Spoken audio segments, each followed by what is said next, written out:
Hello guys, welcome back to my YouTube channel. In this video we are going to discuss about connects in Upwork.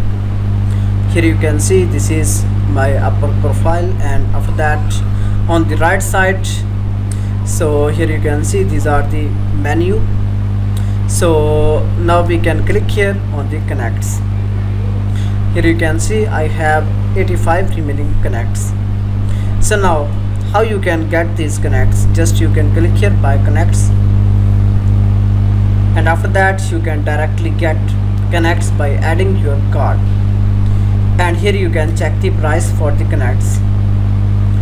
For example, you can get 100 connects for $15. You can also add some custom amount and you can get the connects. To apply for more jobs, you need to add more connects in your account. And a normal job on Upwork takes 10 to 15 connects.